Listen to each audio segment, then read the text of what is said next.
My name is Jennifer Aniston, 31 years old, an interior architect living in Boulder, Colorado.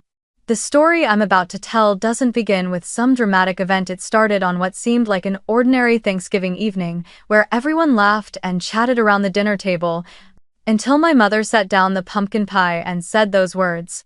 "Sometimes, I wish Ellie was our only child." The whole table burst into laughter except me. I didn't get angry, I didn't cry. I just put my fork down and quietly said, "Well, Mom, you might just get that wish sooner than you think." They thought I was joking. But a week later, that sentence became reality and their perfect little world started to crumble, piece by piece. Have you ever felt like the outsider in your own family? Tell me where you're watching this from so I'll know that maybe, just maybe, we're not alone in this. That day, Colorado was so cold the air itself seemed to freeze into white mist. Inside the suburban house in Fort Collins, the scent of roasted turkey mixed with cinnamon and nutmeg drifted through the dining room. Warm yellow light glowed over the long wooden table, where the hand-embroidered tablecloth my mother had treasured for decades was once again brought out for Thanksgiving.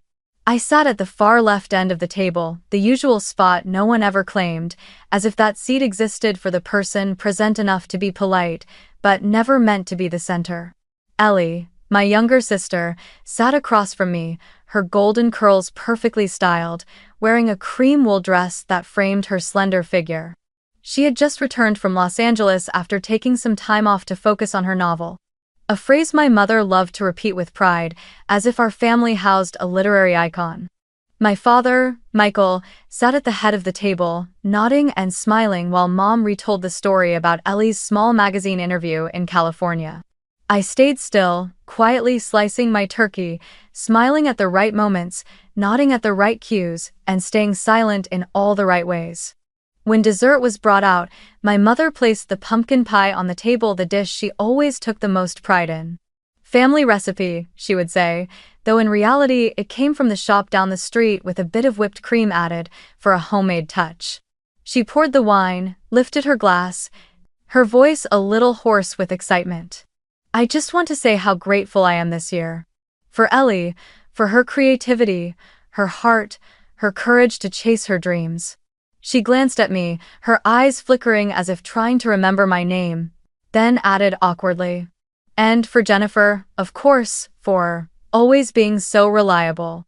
I smiled and said thank you. Reliable, a word that sounds like praise but in our family meant I was good at standing still and enduring. Then she cut the pie, served the slices, and as always began one of her half-joke, half-truth comments. "You know," she said lightly, her voice even, "sometimes I wish Ellie was our only child. Life would be so much simpler." The words rang out over the clinking of silverware and the sound of wine being poured into glasses. A brief silence passed, then the whole table burst into laughter. Ellie laughed the loudest, her voice high and clear like crystal glasses colliding. "Don't worry, Mom," she said, half joking, half not, "we love her anyway." My father shook his head, chuckling, and patted my mother's hand. "Diane, don't start." My mother only shrugged, her eyes glinting with that strange delight, the kind of joy someone feels when they've spoken out loud what they've always thought, and no one dares to object. I said nothing. I simply set my fork down slowly. Inside, a cold, hollow space opened, not pain, but the strange quiet of an old wound being touched again. I looked around the table. The people I loved, the ones I had sent money to help fix their roof last year, the ones for whom I had bought Ellie a new laptop so she could write her stories. All of them were laughing.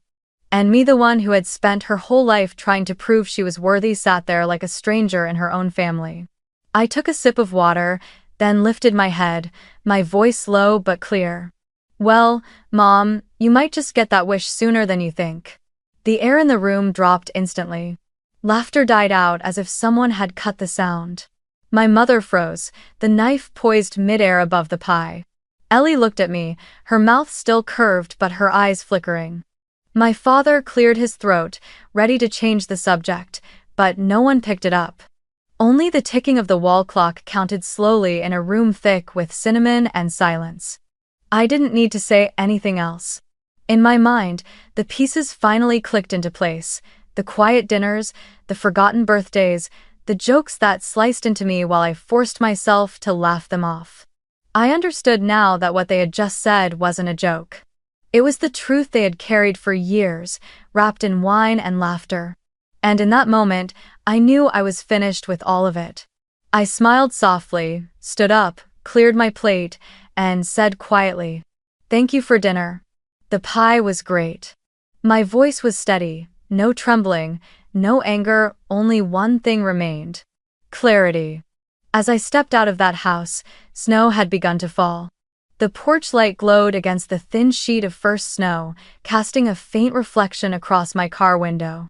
I sat behind the wheel, my hands resting on it, listening to the wind rush through the trees and thinking, if they truly wanted a life without me, then maybe it was time to let them have it.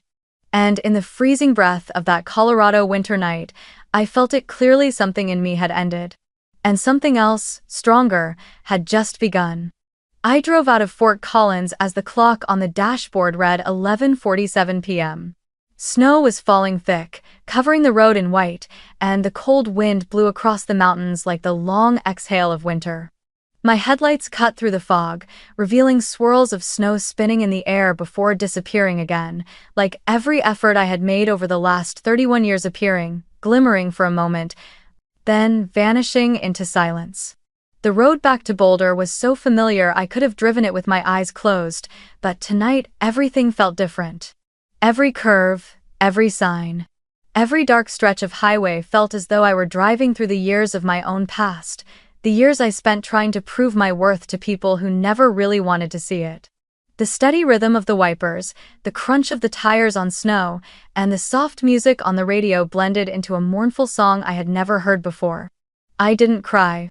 What I felt now wasn't the sharp pain I had grown used to, but a deep emptiness, as if someone had carved out a hollow space in my chest and left it to freeze over.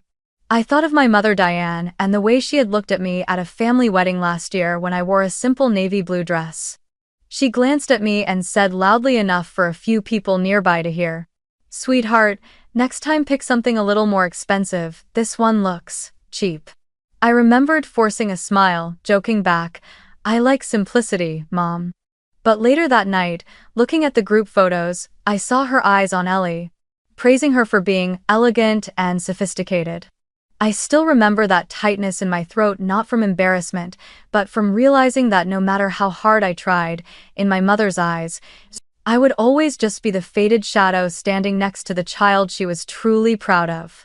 Then I thought of my father, a quiet, steady man who could wound someone with a single offhand remark. When I was 26, after my firm won the bid to design the interiors of a major hotel in Denver, I called home with the news, hoping to hear him say, "Well done, I'm proud of you." But he was silent for a few seconds and then said, "That's good. But Ellie has more talent than you. She writes so well. If she tries, she'll probably be famous soon." The words were as light as air, yet I remember standing frozen in the middle of my office, the phone still in my hand, my eyes staring out the glass window at the Denver skyline blazing bright against the night. The lights were dazzling, but not enough to erase the smallness spreading through my chest. I also remembered the time Ellie used my credit card to buy a MacBook. When the bank sent the bill, I thought it was a system error. I called to ask, and Ellie said breezily, "Oh, you must have sent me that card by mistake before, sorry." I thought it was mine. I knew it was a lie, but my mother stepped in immediately. "Let it go, Jennifer. Your sister didn't mean it. She needs a laptop to write." So I stayed silent again, paid the bill myself, and told myself that one day they would realize I was always the one holding everything together. But sitting here in my car, in the middle of this white snow night, I understood that day would never come. I had spent my entire life trying to make them proud when they had never intended to be proud of me. I used to think I was a victim of a toxic family, but tonight I realized I was also at fault because I chose to stay. I chose silence when I was insulted, chose to help when I was taken advantage of, chose to stay when I should have left. I had taught them that I would always endure, that I was the place they could unload their burdens and walk away without looking back. I had turned myself into the shadow they needed, and when that shadow became too obedient, they forgot it was also a human being. I turned on the heater, glanced at the rearview mirror, and saw my own reflection blurred in the glow of the streetlights. I barely recognized the woman staring back at me anymore, a tired face, empty eyes, lips pressed tight as if holding back a lifetime of unsaid words. And then, I laughed. A laugh that was both sad and strangely light. Because at last, I understood. They had said, "We wish Ellie was our only child," but in truth, that no longer mattered. From this moment on, I would make that wish real. They wanted a life without me? Fine, they would have it. As I merged onto the highway toward Boulder, the snow came down heavier. The sky was pitch black, the only light a faint glow from my headlights reflecting off the white ice. Slowly, I spoke aloud, my voice echoing in the small cabin of the car. If they want me to disappear, I'll disappear. But not because I lost. I pulled into a gas station and stepped out. The air sliced against my skin like a blade. Tilting my head back, I watched the snow fall and melt on my hands, leaving tiny trails of water. For the first time in my life, I felt peace in the cold. I no longer wanted to prove anything. No longer wanted to be the good daughter, the sacrificing sister, the reliable woman. I just wanted to be myself, even if that meant walking away from everything. I returned to Boulder through that white snow night with a completely different state of mind. The next morning, as the sun crept through the window of my apartment, I already knew what I had to do. No more circles. No more, just this one time. I sat at the kitchen table, poured myself a black coffee, and watched the steam rise from the ceramic mug. In the soft hum of the heater, I opened my laptop and began typing out each transfer with an icy calm. Every click of the mouse was a snip of the scissors cutting through the cord that had tied me to that family. First came the joint account I had been depositing money into every month to support my parents. Since the age of 25, I had been transferring a third of my income into it, believing I was fulfilling my duty.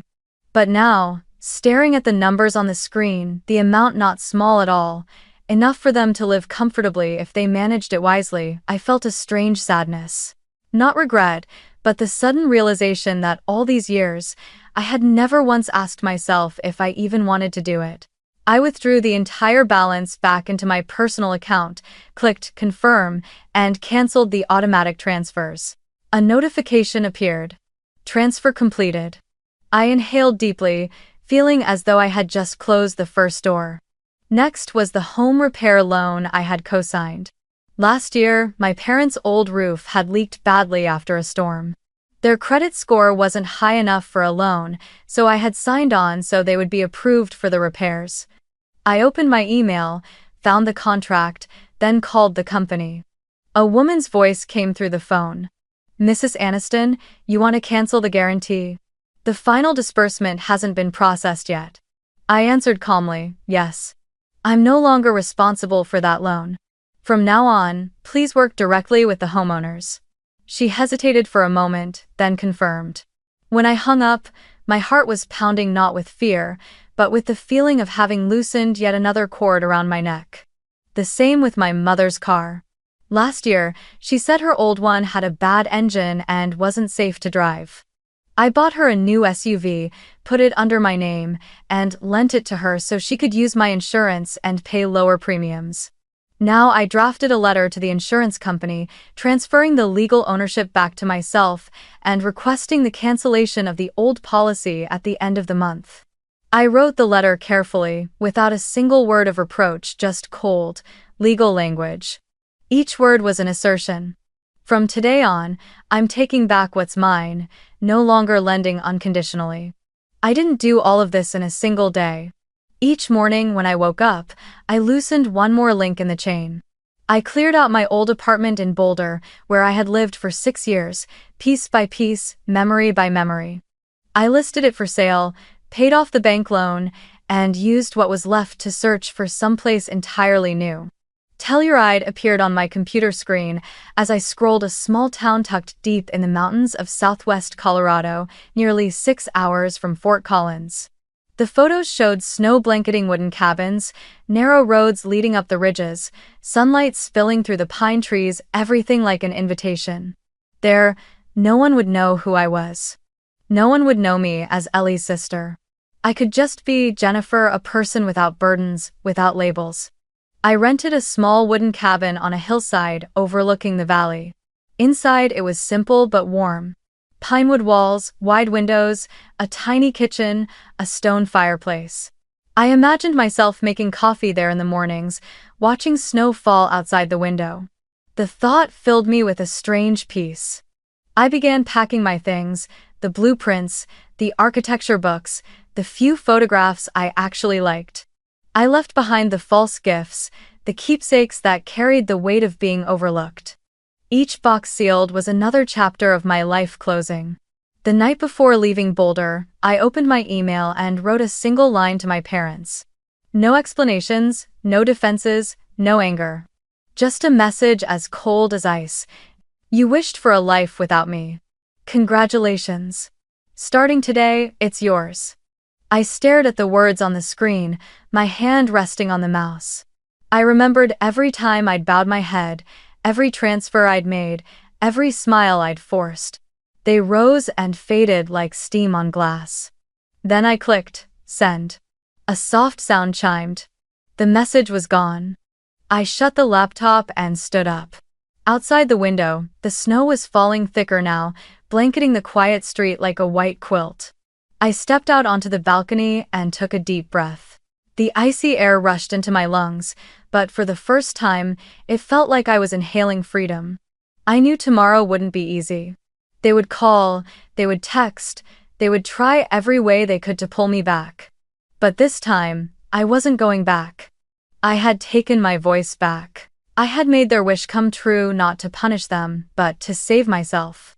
And in the cold of that last night in Boulder, I understood this wasn't an ending at all, but the beginning of another life, a life I would build with my own hands, no longer as a shadow beside Ellie, no longer as the sister who carries everything.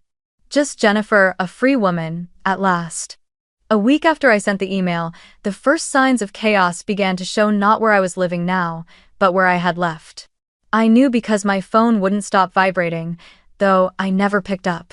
My mother's number, then my father's, then unknown numbers. I knew Ellie must have borrowed from someone else. I watched the calls flash across the screen and let them sink into silence. I no longer needed to explain. Every word I had ever spoken, every plea, every effort to prove myself had been thrown out the window by them long ago. Now they would have to live with the wish they had spoken aloud, a life without me. On Monday morning, I received an automatic email from the bank, a copy of the old statement for the account I'd once shared with my parents to help them cover the monthly mortgage. This time, a red line stood out. Automatic payment failed, insufficient funds. I let out a small laugh, not out of glee, but because it was exactly as I'd predicted. Every month, I had quietly topped off the shortfall because their retirement income wasn't enough to cover the bills. Now that mortgage had no one standing behind it. The first shield had fallen. I could almost picture my mother panicking when the bank called, her voice trembling at the thought of losing the family home I had been helping to sustain all these years. 3 days later, another email arrived, this time from the insurance company. Since I had canceled the policy, the SUV my mother drove was no longer legally insured. I imagined she kept driving as usual until one cold afternoon when a police officer pulled her over for a routine check. I could see it so clearly, her in a heavy winter coat, hands trembling as she handed over the papers and received a ticket for driving without valid insurance. My mother, who had always prided herself on being the perfect household manager, had probably never imagined such a moment. Then came Ellie's turn. She called in the middle of the night, leaving a voicemail nearly 4 minutes long. I listened to it once just to confirm that she was still exactly who she'd always been. Confident, blaming, and dramatic. "You're so petty, Jennifer. I only wanted to borrow a little money to open my writing studio, but the bank said they couldn't approve it because you withdrew your guarantee. Do you know what that's done to me? Mom's been crying all day. Do you want to see us fall apart? Fine, you win. You've always been the cold one. I listened to that voice, a mix of anger and pleading, and realized I felt nothing. No pity, no fury, just absolute stillness. My father was next. He called repeatedly, leaving short messages, sometimes commanding, sometimes pleading. Call me back. This has gone too far. Your mother's falling apart, please come home. Stop acting like a child, Jennifer. Each word echoed in my head, and all I could think was, if only he knew how grown up I became the moment they kept treating me like a child, maybe he wouldn't have said that. I didn't delete the messages, I simply turned off notifications. Every missed call, every unheard voicemail became another brick in the wall of freedom I was building, the wall I had never dared to construct before. In Telluride, my life began to find its rhythm. Each morning, I woke early and opened the window to breathe in the crisp mountain air. The sunlight glistened on the snow, so bright it made my eyes squint. I bought a small wooden table and placed it by the window where I could work on freelance design projects. When I drew, time seemed to stop. No more ringing phones, no more voices filled with guilt or blame, just the sound of a pencil gliding across paper and the steady beat of my heart. I learned to listen to the silence, the sound I once feared, but which had now become the soundtrack of my rebirth. Meanwhile, in Fort Collins, the dominoes began to fall. I heard bits of news through my mother's old friend, Helen, who sent me an email asking, "Are you all right, Jennifer? Your mom doesn't look well. The house is under pressure from the bank, and Ellie's been gone for a few days. Your dad looks exhausted." I read the message quietly, then replied with just one line. "Thank you for checking on me, I'm fine." I didn't ask for more details because I already knew what was happening. My mother was likely calling me every day, blaming me for destroying the family, never realizing that I had simply stopped playing the role of their rescuer. They weren't falling apart because I left, they were falling apart because they never learned how to stand without someone holding them up. One evening, as I sat by the fireplace, my phone buzzed again. A new message from my mother. "Jennifer, please, come back. I know I said things I shouldn't have. Your father isn't eating, Ellie is falling apart. We need you. Stop acting like a child, please." I read that message over and over, word by word. Stop acting like a child. How ironic. They called me childish for doing the one thing an adult must eventually do: set boundaries. I didn't reply.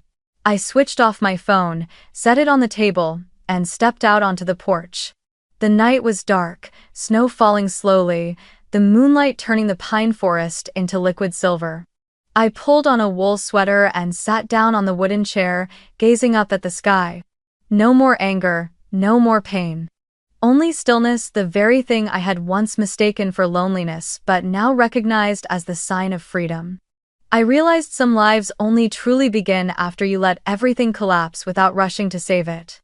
Somewhere out there, beyond the Colorado mountains, I knew Fort Collins was descending into chaos. And here I was, in my small cabin, learning how to breathe again. Every unanswered ring was a deeper breath. Every deleted email was a step closer to the life I had chosen. And in that silence, I understood something profound. Sometimes the greatest revenge isn't making someone else hurt, it's living so peacefully that their pain can no longer reach you. On my first morning in Telluride, I woke before the sun rose above the snow-covered peaks. The air was sharp and cold, slipping through the cracks of the window frame, carrying the faint scent of pine, the forest's quiet way of saying welcome. I opened the window and looked out at the valley below, still asleep beneath a layer of mist. I could hear the steady tapping of a woodpecker on an old tree, and somewhere in the distance, the faint hum of a snowmobile tracing a thin line across the frozen ground. My cabin was small, but everything in it felt just right. A wooden table by the window, a low bookshelf propped up by two flat stones, a tiny kitchen that stayed warm thanks to the stone fireplace, and a hand-woven rug I'd found at a thrift store in town. I brewed a cup of coffee, the rich aroma rising in the air, and suddenly felt something unfamiliar: being in a place where no one knew my past, where no one expected me to save them, where my worth wasn't measured by the money I sent. I pulled out a chair and opened my laptop. The screen lit up with my teaching schedule.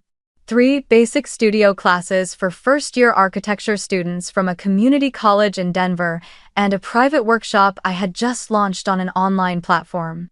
I greeted them with a calm good morning and guided them through sketching shapes by hand before moving to digital tools, reminding them to find the natural light in their room before switching on lamps because real light will teach you more about space than any textbook ever could. Faces filled the small squares on my screen, curious, clumsy, but bright-eyed. When they held up their sketches to the webcam, I didn't just see lines and angles. I saw what architecture had always taught me, that inside every structure, there's a story waiting to be heard. During my lunch break, I turned to the old design drafts I had once stuffed into the bottom of a drawer, sketches I'd abandoned with excuses like no time or no budget, when in truth, I just hadn't been brave enough to make time for myself. I spread the paper across the table, sharpened the tip of my 2B pencil, and drew the horizon line of a single-story house opening toward a sloping hillside. I added a beam of light streaming from a skylight into the kitchen, imagining the warmth of afternoon sunlight spilling across the dining table, a space free from words that made anyone shrink. With every line I traced, my breathing grew lighter, as though the pencil itself was carving a hidden passage into a chest that hadn't taken a deep breath in years. Dusk came quickly in the mountains. When I stepped outside to take out the trash, I noticed the cabin next door flickering to life with a warm yellow glow. The door was half open, and a man with tousled brown hair and a thick down jacket was backing out carefully, cradling a massive tripod against his chest, a camera backpack bulging behind him. He fumbled and nearly tripped on the steps. I laughed softly, stepping over just in time to catch the edge of the tripod before it hit the porch. "Thanks," he exhaled, his cheeks flushed red from the cold, his voice deep and steady. "I'm Eric. Just rented this place for the month. I'm here to photograph the San Juan Range in winter." I introduced myself, gesturing toward the pine forest, rambling a few words about the cliff at the end of the trail where the sunset view was spectacular. He smiled. "I'm chasing the blue light before it disappears. It's funny, I used to think snow was just one color. Turns out it's a whole palette if you stand still long enough to see it." That line caught my attention. Someone willing to stand still long enough, that wasn't something you heard often in a world addicted to hurry. In the days that followed, we exchanged simple greetings across the porch. He was always leaving early, returning late, a tripod slung over his shoulder, while I stayed tangled in lesson plans and half-finished drawings. On Wednesday night, as the wind whistled through the gutters like a flute and the power flickered out across the area, I was feeding logs into the fire when I heard a gentle knock. Eric stood at the door, holding a kettle of boiling water and a packet of cocoa. "The power's out at my place too," he said with a grin. "I've got a camping stove, thought you might want a warm drink." We sat by the fireplace, the flames dancing against the stone, the scent of chocolate rich in the air, and the conversation found its own rhythm. Eric told me he was born in New Mexico, raised by his mother, and grew up with an old film camera she'd bought from a flea market. His biological father, he said, was nothing more than a name on a birth certificate. "I used to wait for him at vague meeting spots all through my childhood," Eric said, his eyes fixed on the fire. "Every time he didn't show up, my mom would teach me something. You can photograph a shadow that stretches as far as you want, but don't mistake it for a real person." I stayed quiet for a long while, feeling that sentence unlock a hidden drawer inside me. Then, as if drawn by a gentle pull, I began to tell him about Fort Collins, about the long dinner table, the store-bought pumpkin pie my mother gave. A touch of soul, and the words, "We wish Ellie was our only child." I didn't dramatize it or hold anything back. I spoke the way someone might place stones carefully, one by one, to rebuild a path that was once lost. Eric didn't interrupt. He only nodded, asking short questions just enough to let me know I was being truly heard. "Where was your body in that moment? How long did you keep trying? Have you forgiven yourself for staying?" I answered each one, saying aloud for the first time things I'd only ever thought during late-night drives through the snow. When I finished, the warmth in my face seemed to fade, replaced by a strange lightness, as if the slope I had been climbing my whole life had suddenly softened.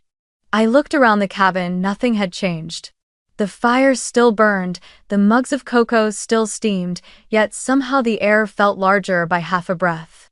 In the days that followed, Eric invited me on short walks through the edge of the forest. He showed me how he waited for light, setting up the camera early, framing the shot, and then sitting still until the sky shifted tone in a way most eyes would never notice. "Light is the first storyteller," he said.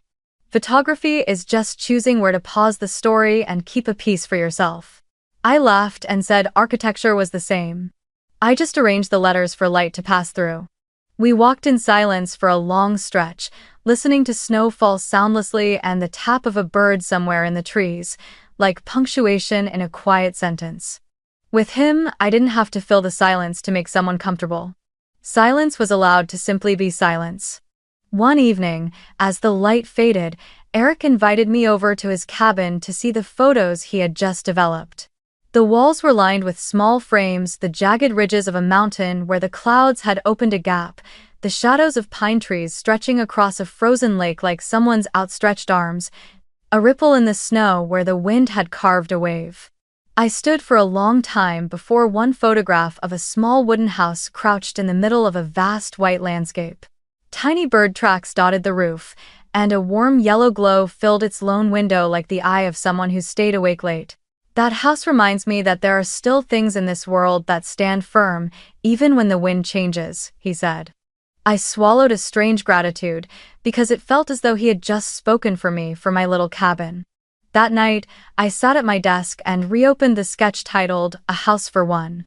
For the first time, I drew it as if it were meant for me, a window framing the western pines, a skylight above the kitchen to let the rain play its music, a reading nook just big enough for one person and an imaginary cat. In tiny letters, I wrote a note at the corner. "Safe space where silence doesn't need permission." On some evenings, after long hours of teaching that left my throat dry, I would walk to the edge of the hill, breathe in the scent of pine, and listen to the faint cracking of distant ice, a soft reminder that everything is shifting, slowly but surely. My phone still buzzed now and then with a stray call or two. I kept it on silent, face down, like placing the final stone to block an old stream. From that distance, I could see a truth that no longer hurt. I no longer belonged to the place I had left. And strangely, the sadness that came with that realization felt light, almost tender. One evening, as we carried firewood inside before a snowstorm, Eric asked, without looking at me, "Do you think you'll ever go back?" I shook my head. "I'll go back to my own version of me, the one I abandoned for too long. As for them, probably not." He said nothing, only placed another log into the fire. In the crackle and pop of burning wood, I suddenly saw a truth I had never named before. Sometimes, family isn't where you were born, it's where you are finally seen. In Telluride, among the snow and the pines, between the tapping of woodpeckers and the steady breathing of a neighbor who knew how to wait for light, I began, for the first time, to feel myself taking shape. No longer a shadow of anyone. I stopped counting how many times they called, stopped measuring how often I had helped. Each morning I opened my eyes was a blank page. Each night I closed my door was a soft line written across it. Today, I lived on my own terms. And within that simplicity, a quiet rebirth was taking place, not loud, not performative, not in need of validation like an underground spring searching for a way out beneath the frozen ground.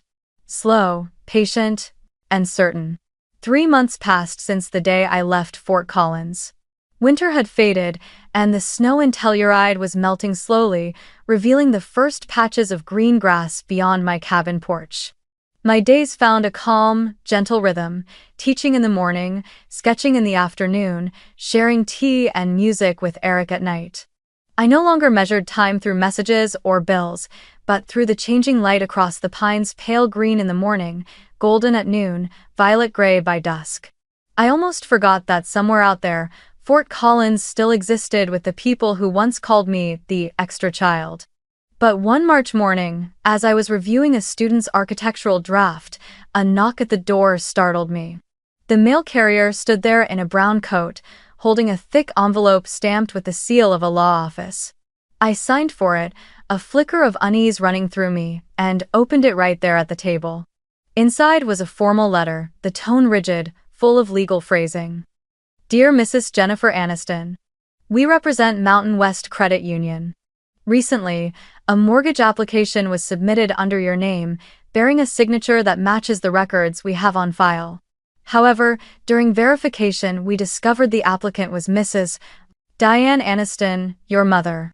To ensure credit security and prevent fraud, please confirm whether you authorized this application. I froze. My hands trembled as I reached the last line. If we do not receive your authorization, the bank will proceed with an investigation into identity fraud. My mother. The woman who used to say, "We're family, don't keep score." The one who accused me of acting like a child when I cut contact. She had used my name, my signature, to borrow money to save the house, the very house whose mortgage I had quietly been covering for years. I sat down, my heart pounding. The rational part of me wanted to call a lawyer immediately, but emotionally, there was only a strange emptiness. I had thought I was used to betrayal, but when it came from the person who once sang me to sleep, it still pierced like the first time. I wasn't angry anymore. I only felt sorrow for a mother who chose deceit over humility, manipulation over simply learning how to apologize. I called my attorney in Denver and explained the situation. His voice was calm. You need to submit a formal statement disclaiming responsibility right away. This is a serious offense, and the bank may press charges if it isn't clarified. I heard myself respond, I understand, please go ahead. I don't want to prosecute them, I just want them to know I won't shield them anymore. When I hung up, I exhaled deeply. Outside, the pine trees swayed in the wind, their peace absurd against the storm now raging in Fort Collins. 2 days later, Eric placed a printed page on my table, something a friend had sent him. It was a social media post from Ellie, shared publicly on her account with over 3,000 followers. The first line, written in all caps, read, "My sister abandoned our family for money." Below it was a long string of half-truths and fabrications, that I had left my parents drowning in debt, that I cut off contact because I refused to help with a small amount, that I chose money over love. There was even an old photo of the two of us in the backyard, with Ellie's caption beneath it. Sometimes blood doesn't mean family. I read every word, not quickly, not avoiding.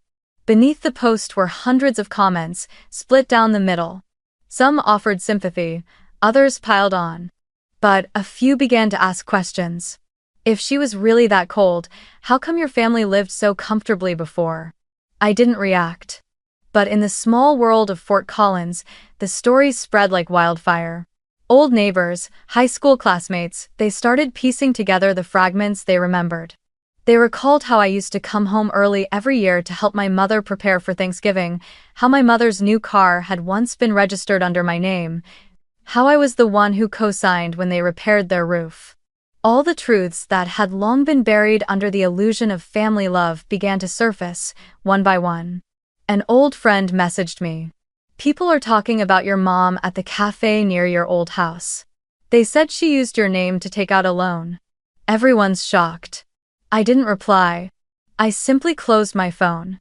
I didn't need to defend myself anymore. The truth was speaking for me. And then, just as it always happens with houses built on false foundations, everything truly began to collapse. My parents were investigated by the bank, their accounts were temporarily frozen. The house they had proudly claimed was almost paid off, turned out to be far more in debt than they realized. They began to fight. I heard it all from Helen, the neighbor who had been close to my mother for over 20 years, through an email she sent. Your mother blames your father for not stopping Ellie from overspending, and your father says your mother ruined everything by using your name for the loan. They yelled all night. I'm honestly afraid they might divorce. Her words were filled with disbelief, as though she couldn't comprehend how the once model Aniston family had become the town's scandal. Ellie, after her post backfired, deleted her account and vanished from social media. I heard she moved in with her boyfriend in California, taking with her those unfinished manuscripts that were never published. My mother withdrew from her friends, and my father quit his job at the accounting firm because he couldn't stand the whispers behind his back. So she'd been living off her eldest daughter's money all these years, people said. And they were right. They finally had the life without me they'd wished for and mocked me about for so long. Now they were living it completely. A life without the one who paid the bills, without the one who carried the responsibility, without the hands that had held everything together under the name of duty. A life where comfort no longer had anyone left to sustain it. I felt no joy, no sense of vindication. Only a strange silence, like standing outside a building I had once helped construct and watching it crumble because its foundation had long since rotted. One evening, as Eric and I sat on the porch, watching the mountain peaks turn gold beneath the setting sun, he asked, "Do you feel satisfied?" I shook my head. No. I just feel lighter. The truth is finally free and so am I. He nodded quietly, saying nothing more. We sat in stillness, listening to the wind weave through the forest, the scent of pine and snow blending in the air. I closed my eyes, and for the first time in years, my heart carried no trace of guilt. They had gotten what they wanted, a life without me. And just as I had once said, it was crumbling. But for me, their collapse was not an ending, but a rebirth. Because sometimes you have to let an old house fall so that the light can finally find its way in. After everything, on an afternoon when the first spring winds began to move through the pines on the slopes of Telluride, carrying the scent of resin and damp earth after rain, the sky broke into a soft Sunday.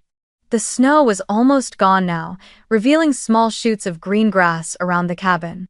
I was sitting by the window, adjusting a few design sketches, when I heard the engine of the mail truck down the hill. The mail carrier raised a cream-colored envelope and waved. "For Miss Aniston." "Oh." I stepped outside to take it, and as soon as I saw the rounded, slightly leaning handwriting on the front, my heart sank. The uneven letters, slanting, left my mother's handwriting. I stood on the porch for a long time, the envelope light yet heavy as though it held a stone inside. It had been more than half a year since I sent that last email, the last time I'd heard their voices. Since then, only a handful of missed calls and deleted messages I never opened. I had thought the cord between us had truly snapped. But now, holding the letter in my hands, I could feel it still there, not as a chain anymore, but as a thin thread of something left unsaid. I went back inside, brewed a cup of mint tea, and sat at the wooden table. I stared at the envelope for a few more seconds, then gently opened it. Inside were 3 handwritten pages. The first line made me stop breathing. "Jennifer, my daughter. If you're reading this letter, it means I've lost the courage to call. I know I no longer deserve to hear your voice." The handwriting trembled, ink smudged in places as if it had absorbed tears. I kept reading. "Your father and I were so blind, Jennifer. We thought love meant control, that criticism would make you better, when in truth it was only selfishness dressed up as care. I was always proud of Ellie because she was weak and needed protecting, and I forgot that you needed love too, no matter how strong you seemed. I taught you to endure instead of to be understood. And when you disappeared, this house became so empty. I finally realized the only person who had ever truly held everything together was you." I stopped reading and looked out the window. Sunlight slanted through the pine branches, scattering shimmering patterns across the table. I closed my eyes and inhaled deeply. The forest was as quiet as ever, only my heart beating one slow, heavy rhythm. Then I turned to the next page.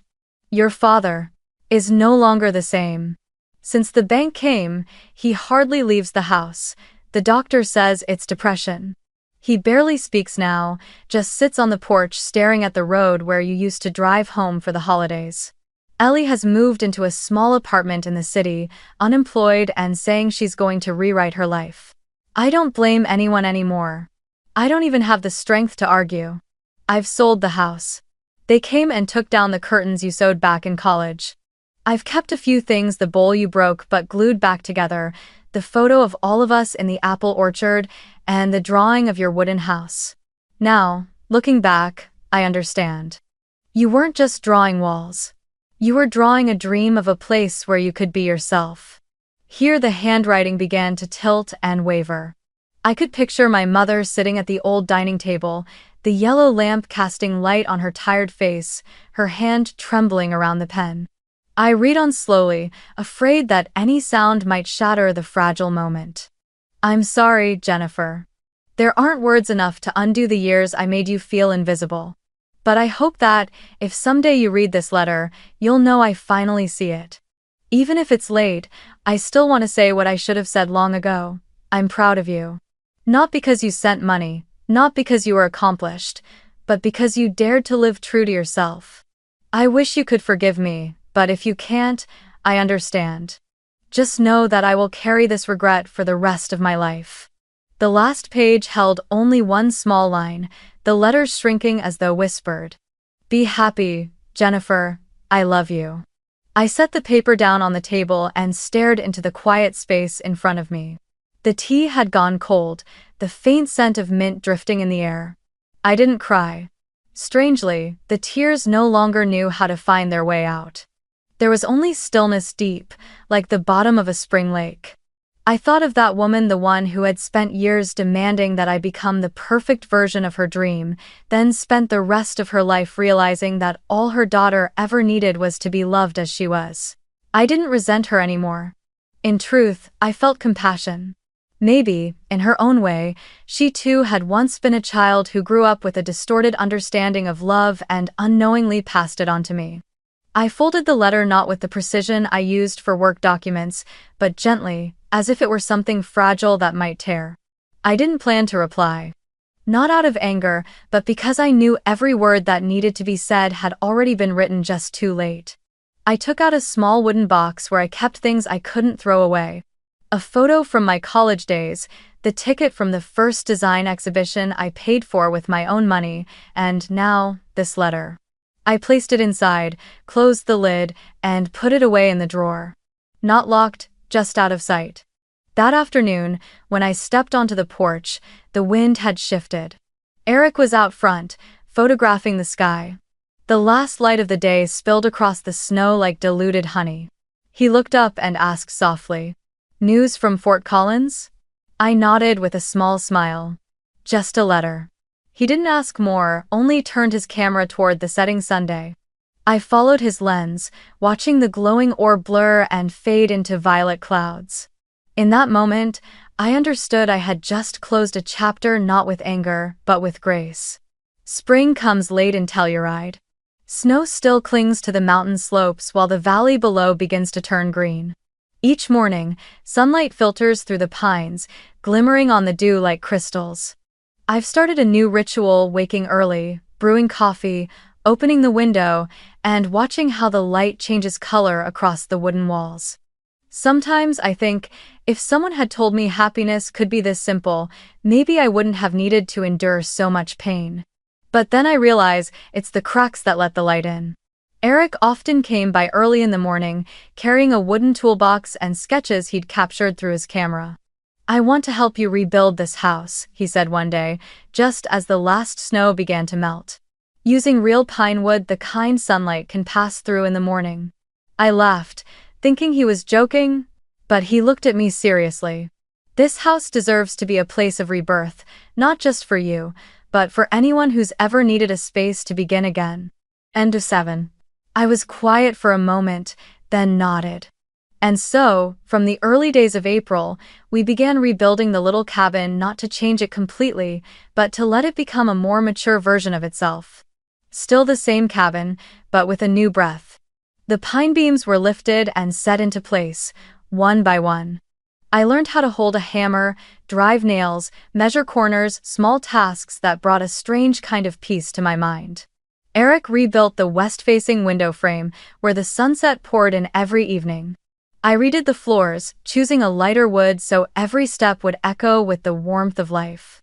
When we started re-roofing, Eric joked, "If you listen closely, you'll hear your own voice in every strike of the hammer."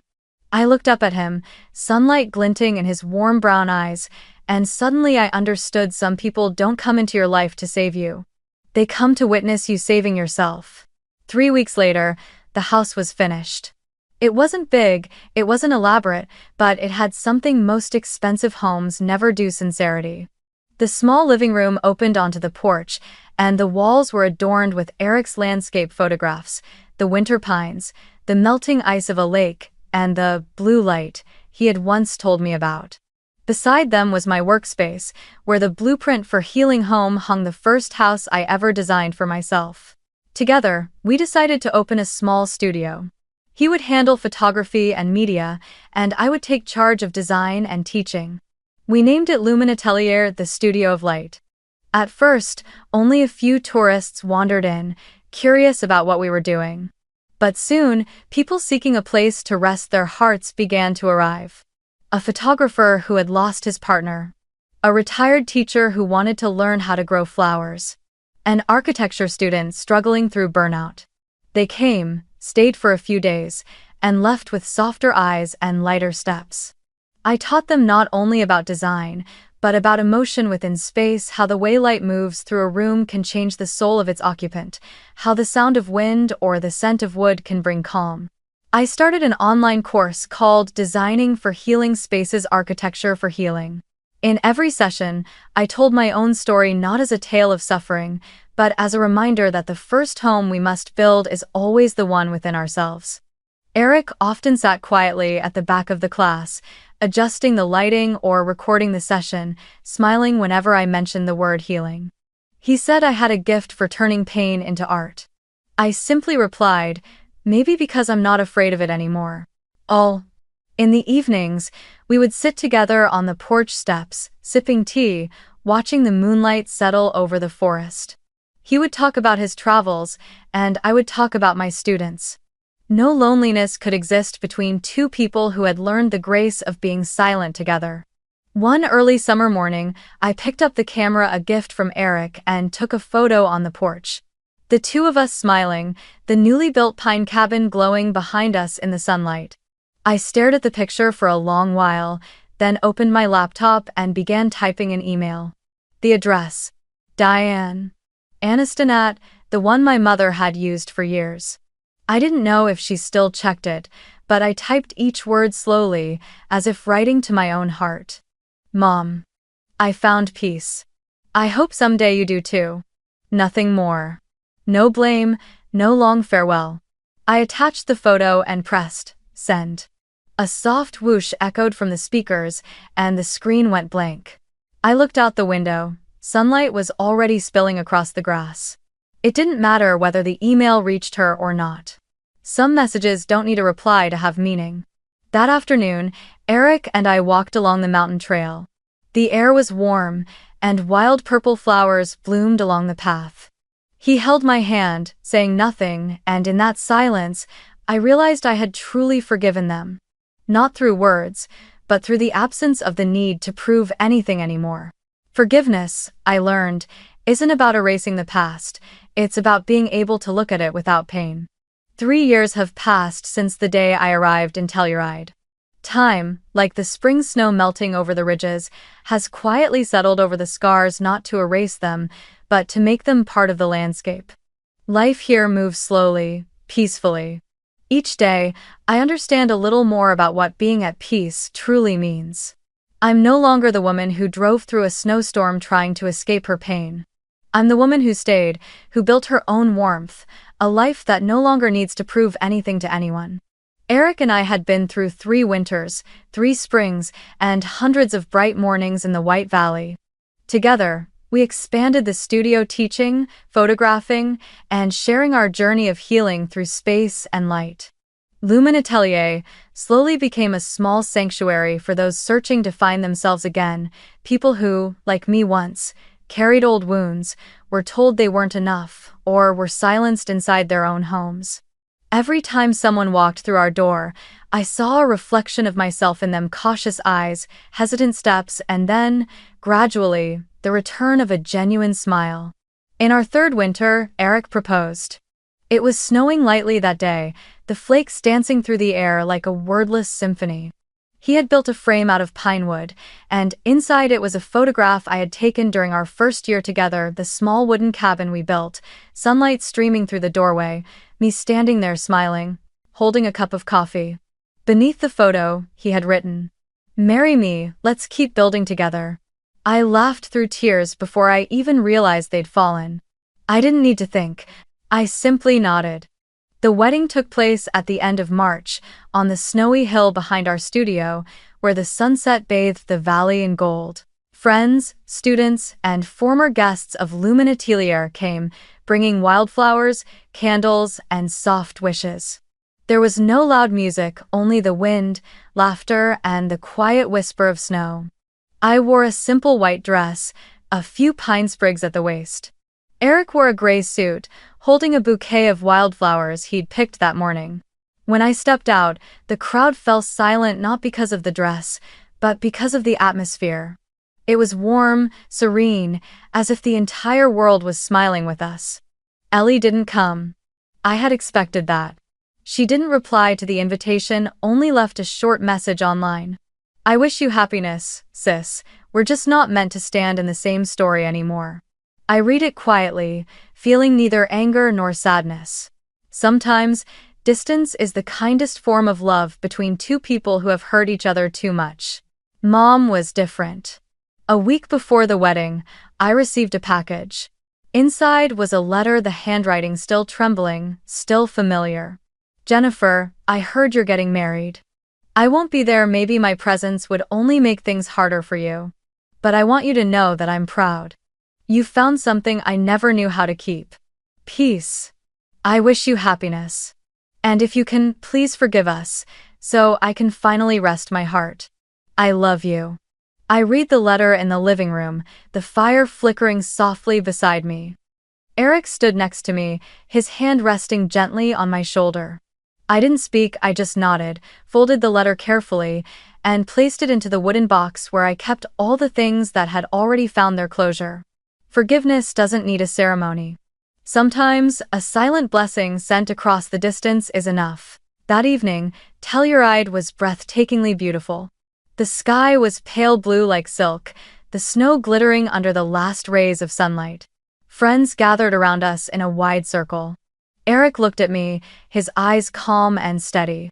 When the officiant asked, "Do you, Jennifer Aniston, take this man to be your husband?" I smiled, my voice trembling but strong. "With all that I've been, and all that I've learned, yes, I do." After the ceremony, when everyone had drifted away, Eric and I stayed behind on the hill. I looked down at the valley below, where the last golden light shimmered across the snow. The world was so still it felt like a dream. I stepped up to the small wooden platform where the microphones still stood and looked at the faces gathered below. There's something I've learned, something I wish I had known sooner. Sometimes, we spend years trying to earn love from the wrong people. We try to fit ourselves into rooms that were never built for us. Until one day, silence teaches us, you don't have to stay where you're unseen, you can walk away, you can start again. And that's not failure, that's freedom. No one spoke. Only the sound of the wind and the soft crunch of snow beneath someone's shoes. I looked around and met the eyes of those standing before me, glimmering, tearful, silent. Some bowed their heads, others held the hands of the people beside them. I knew that each of them carried their own kind of wound. And maybe, just maybe, in that moment, they saw a piece of themselves in my story. Afterward, I took the bouquet, lavender mixed with small white blossoms, and walked toward the hill. The snow was soft, and the pale gold of sunset brushed gently across my shoulders. I knelt down and placed the bouquet on the snow. "For the girl who once thought she wasn't enough," I whispered. "You made it home, Helma." Eric wrapped his arms around me, and together we watched the sun sink behind the mountains. The world was so still I could hear my own heartbeat. No echoes of the past, no ghosts of the house in Fort Collins, only the present, quiet, light, and entirely mine. Later that night, after the guests had gone and the music faded, I stepped out onto the porch alone. The wind was soft, and flakes of snow still drifted lazily from the sky. In the distance, the lights from other cabins shimmered like low stars. I thought back on my journey from the invisible daughter to the woman strong enough to choose silence, and finally, to the one who learned to smile and forgive. Life had come full circle, closing in the same place where I had once lost myself. A small sparrow landed on the railing, tilting its head at me. I smiled. Maybe the universe knows when we've learned the lesson we were meant to. I turned back inside, where Eric was taking down the strings of lights from the windows, the glow reflecting softly in his eyes. I walked up behind him and wrapped my arms around his waist. He turned and asked gently, "What are you thinking about?" I smiled. That they once wished they had a perfect daughter. He raised an eyebrow, half curious, half teasing. And did they get her? I looked out the window, where the moonlight touched the pure white snow, and whispered. They wished they had one daughter. And in the end, they did. The one who finally learned to love herself. I leaned my head on his shoulder, eyes closed. Outside, the wind moved softly through the pines, carrying the faint scent of snow and lavender. Inside, the fire crackled quietly, its light flickering against the walls like memories dissolving into peace. I no longer needed to close the past, it had already closed itself, sealed gently by my own calm. And in that stillness, between the snow and the fading light, I finally understood love isn't something we find in others, it's something we build within ourselves. And when we find it, even in a small cabin in the mountains, we've already found everything. One early summer morning, I picked up the camera, a gift from Eric, and took a photo on the porch, the two of us smiling, the newly built pine cabin glowing behind us in the sunlight. I stared at the picture for a long while, then opened my laptop and began typing an email. The address. Diane. Aniston at, the one my mother had used for years. I didn't know if she still checked it, but I typed each word slowly, as if writing to my own heart. Mom. I found peace. I hope someday you do too. Nothing more. No blame, no long farewell. I attached the photo and pressed send. A soft whoosh echoed from the speakers, and the screen went blank. I looked out the window. Sunlight was already spilling across the grass. It didn't matter whether the email reached her or not. Some messages don't need a reply to have meaning. That afternoon, Eric and I walked along the mountain trail. The air was warm, and wild purple flowers bloomed along the path. He held my hand, saying nothing, and in that silence, I realized I had truly forgiven them. Not through words, but through the absence of the need to prove anything anymore. Forgiveness, I learned, isn't about erasing the past, it's about being able to look at it without pain. 3 years have passed since the day I arrived in Telluride. Time, like the spring snow melting over the ridges, has quietly settled over the scars, not to erase them, but to make them part of the landscape. Life here moves slowly, peacefully. Each day, I understand a little more about what being at peace truly means. I'm no longer the woman who drove through a snowstorm trying to escape her pain. I'm the woman who stayed, who built her own warmth, a life that no longer needs to prove anything to anyone.